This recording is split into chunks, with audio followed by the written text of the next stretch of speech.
गांव की कच्ची सड़कों के किनारे सरसों के लहलहाते खेतों के बीच एक छोटा सा घर था, जहां रघुनाथ और उसकी पत्नी सुमित्रा रहते थे।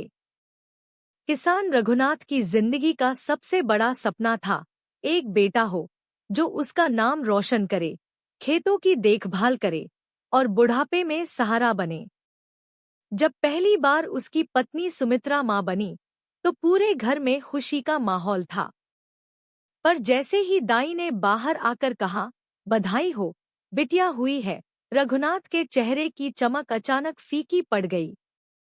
गांव में सब बधाइयां दे रहे थे, लेकिन रघुनाथ का मन अंदर से उदास था। उसने सोच रखा था कि उसका पहला बच्चा बेटा होगा, लेकिन किस्मत ने उसे बेटी दी। फिर भी उसने दिल को समझाया कि कोई बात नहीं, अगली बार बेटा होगा। लेकिन वक्त बीतता गया और भगवान ने उसे 4 बेटियां दीं, गुड़िया, पूजा, नंदिनी और रानी। हर बार जब घर में बेटी जन्म लेती, तो उसकी आंखों में एक अजीब सा खालीपन झलकता। सुमित्रा हमेशा कहती, बेटियां भी तो भगवान का आशीर्वाद होती हैं। पर रघुनाथ का दिल मानने को तैयार नहीं था। वह मन ही मन सोचता, बेटियां पराया धन होती हैं। एक दिन शादी होकर चली जाएंगी, तब मेरा क्या होगा। गुड़िया मासूमियत से, बाबा देखो मैंने स्कूल में पहला नंबर लाया है। रघुनाथ हल्की मुस्कान के साथ, अच्छा किया बेटा। पर मन ही मन सोचता कि काश यह मेरा बेटा होता। समय बीतता गया। बेटियां पढ़ाई में अव्वल थी, संस्कारी थी, लेकिन रघुनाथ को उनके हुनर से उतनी खुशी नहीं मिलती थी, जितनी उसे एक बेटे की कल्पना प्यारी लगती। जब भी गांव में किसी के घर बेटा जन्म लेता, तो वह उदास हो जाता। एक दिन पड़ोसी रामलाल के घर बेटा हुआ। पूरे गांव में मिठाइयां बांटी गईं। रघुनाथ घर आकर अकेले बैठ गया। सुमित्रा प्यार से, क्या हुआ जी? क्यों उदास बैठे हो? रघुनाथ गहरी सांस लेते हुए, रामलाल का बेटा हुआ है। सोचता हूँ, अगर मेरा भी बेटा होता तो मेरा नाम आगे बढ़ता। सुमित्रा नरम स्वर में, क्या बेटियों को पढ़ा लिखा कर बड़ा करने से नाम रोशन नहीं होता? रघुनाथ हल्की झुंझलाहट में, नाम रोशन करना अलग चीज है, लेकिन सहारा तो बेटा ही बनता है। बेटियों ने सब सुन लिया था, लेकिन चुप रहीं। उन्होंने अपने बाबा को खुश करने के लिए और भी मेहनत की। गुड़िया ने मेडिकल कॉलेज में एडमिशन लिया, पूजा टीचर बनी, नंदिनी वकील बनी और रानी ने बिजनेस शुरू किया। वे खुद को साबित करना चाहती थी, लेकिन रघुनाथ का दिल अब भी बेटे की कमी महसूस कर रहा था। बेटियों की शादी का समय आया और गांववालों ने ताने मारने शुरू कर दिए। बेटा नहीं है, बुढ़ापे में कौन ख्याल रखेगा? रघुनाथ को यह ताने अंदर ही अंदर चुभ रहे थे। समाज की सोच और अपनी बेटे की चाह ने उसे कमजोर बना दिया था। रघुनाथ सोचते हुए खुद से, बेटियों को कितना भी पढ़ा लिखा लो, लेकिन आखिर में तो वे अपने ससुराल चली जाएंगी। तब मेरा क्या? समय बीतता गया और रघुनाथ की बेटियां अपनी पढ़ाई पूरी कर शादी के लायक हो गईं। एक एक करके सबकी शादियां हो गईं। घर में पहले जहां हंसी खुशी की गूंज थी, अब वहां बस सन्नाटा था। पहले जब बेटियां घर पर होती थीं, तो वे खेतों में काम भी करवा देती थीं, माँ बाबा का ध्यान भी रखती थी। लेकिन अब सुमित्रा और रघुनाथ अकेले रह गए थे। रघुनाथ जब भी खेत पर जाता, तो वहां सूखे हुए पौधे देखकर उदास हो जाता। उम्र के इस पड़ाव पर खेती करना अब उसके बस की बात नहीं थी। रघुनाथ खेतों को देखकर खुद से बड़बड़ाते हुए, काश मेरा कोई बेटा होता, तो आज ये खेत यूं बर्बाद न होते। सुमित्रा नरम स्वर में, बेटियां भी तो हैं, जब भी बुलाओगे दौड़ी चली आएंगी।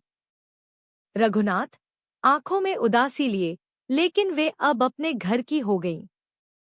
पराया धन। गांव में लोग बातें बनाने लगे। अब देखो, बुढ़ापे में कौन इनका सहारा बनेगा। बेटा होता तो बात अलग थी। रघुनाथ यह सुनकर और अधिक निराश हो जाता। रघुनाथ को जब खेती करना मुश्किल लगने लगा तो उसने अपने रिश्तेदारों से मदद मांगने की कोशिश की। रघुनाथ अपने बड़े भाई से उम्मीद भरी नजरों से, भैया, अगर आप खेत देखने में मेरी मदद कर दे तो।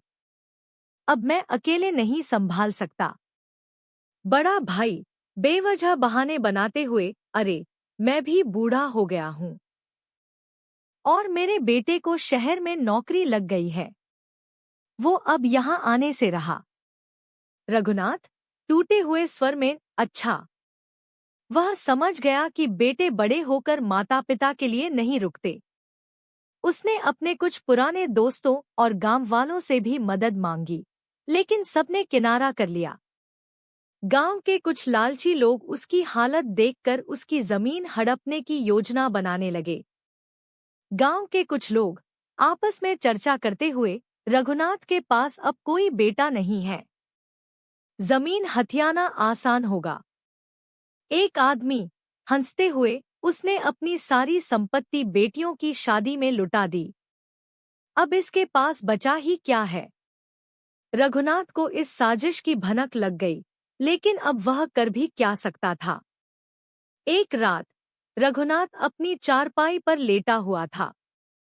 उसने सोचा कि अब तो मुझे अपनी बेटियों से भी मदद मांगनी पड़ेगी, लेकिन क्या वे आएंगी।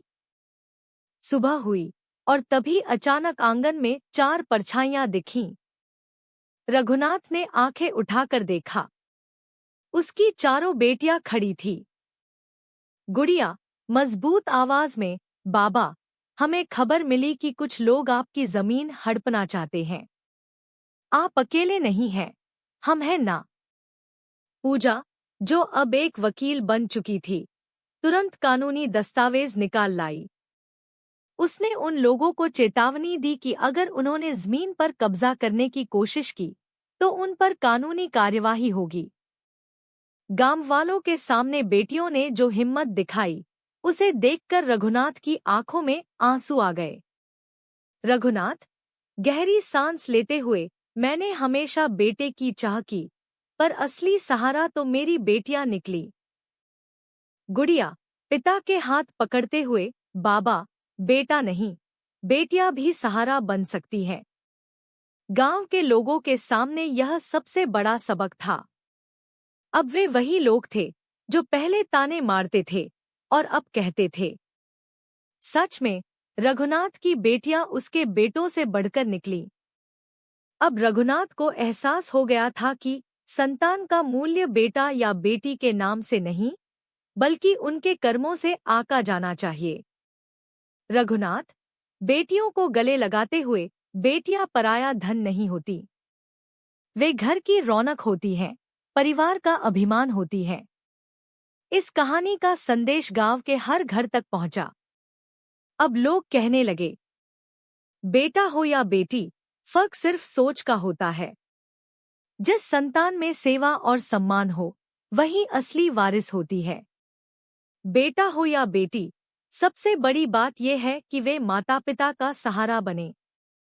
अगर आपको ये कहानी पसंद आई हो तो इसे लाइक करें, कमेंट में अपनी राय दें और हमारे चैनल निमृत स्टोरीज को सब्सक्राइब करना न भूलें। ऐसी ही दिल छू लेने वाली कहानियों के लिए जुड़े रहिए हमारे साथ।